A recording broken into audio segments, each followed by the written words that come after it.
बिस्मिल्लाहिर्रहमानिर्रहीम। अस्सलाम वालेकुम मुअज़्ज़िज़ नाज़रीन, मैं हूं आपका होस्ट खालिद बिलाल सन फेसबुक ते यूट्यूब चैनल जदीद सोलर सिस्टम। उम्मीद करना कि सारे दोस्त खैरियत नाल होसन ते सोलर के हवाले नाल अपडेट, क्योंकि सोलर के रेटां दे विच बहुत ज़्यादा तेज़ी आई है। तो तेज़ी की वजह भी थोड़े नाल शेयर करने हैं और रेट की भी इन्फॉर्मेशन तो देने इस टाइम जी पोजीशन है पई या आने वाले टाइम जी साकू इन्फॉर्मेशन है क्या हालात थींदे पैन सोलर के पैनल के हवाले नाल। तो इस टाइम जी पोजीशन है मार्केट दे विच माल अक्सर शार्ट इन पे। तो मुख्तलिफ माल इन पे जो कंपनियां आम जो पहले ना विकण वाली कंपनियां ने वो मौजूद हैं, क्योंकि कनेडियन का माल काफ़ी दिनों तो पहले शार्ट आई पिया, मार्केट दे विच ना ही मिलता पिया। और जिनको दा सिंगल गिलास का वो भी माल मार्केट दे विच शार्ट आई पिया।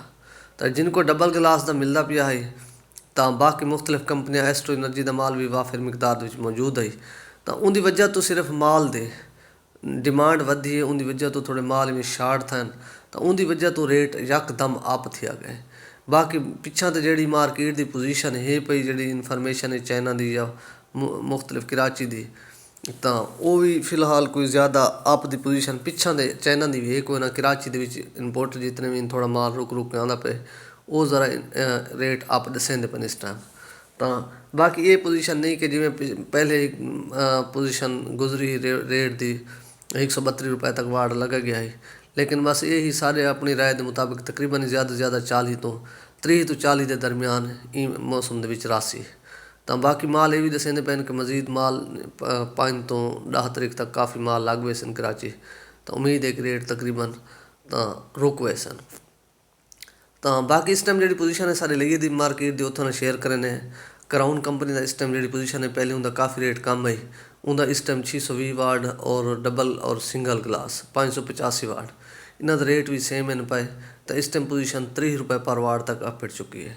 तो बाकी है जरा लॉन्जी हाइमो 6 और 5 इस टाइम मार्केट के क्योंकि पी टाइप के माल हिन गए बिल्कुल ही बहुत घट इन पे बहुत कम आते पैन। तो वो तकरीबन 30 रुपये 50 पैसे और जो हाइमो 6 है पिया 31 रुपये, हाइमो 7 है जोड़ा वो 32 रुपये की पोजीशन सारी लगी थी मार्केट। तो बाकी है जिनको सिंगल गिलास की पोजीशन भी 36.5 रुपये पर वाट और जो डबल गिलास है पिया उनकी इस टाइम 34.5 की पोजीशन है पई एन टाइप की। और बाकी है पिया इस तो इलावा कनेडियन का माल थोड़ा कम इन पे मार्केट उनका रेट भी बहुत हाई है पिया इस टाइम वो 37 रुपये पर वाट की पोजीशन है पई। तो मजीद भी जोड़े मार्केट अगर नॉर्मल हो सी जा तेज़ हो सी कल शाम की भी ज़रूर अपडेट करे सो। तो बाकी है जे ए की भी पोजीशन जी इस टाइम खड़ी थी वो भी 31 तो 32 रुपये तक खड़ी डबल गिलास एन टाइप की। और एस्ट्रो एनर्जी की भी इस टाइम जी पोजीशन है वो भी 30 रुपये पर वाट के उत्ते खड़ी थे।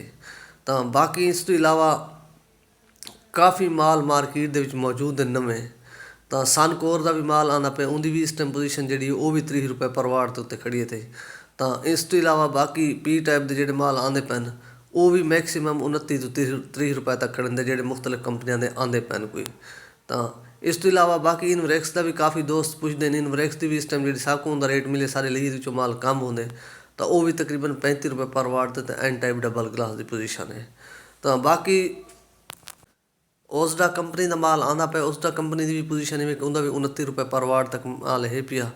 तो इस तो इलावा क्यू सैल का भी मार्केट आंदा पे बाकी भी नवी कंपनियां हैं यानी कि बस ये तो सारे बन जाए 585 वाट के एन टाइप डबल गिलास या सिंगल गिलास माल हैं पे 29 तो बिल्कुल रेट कम है भी कोई ना इस टाइम।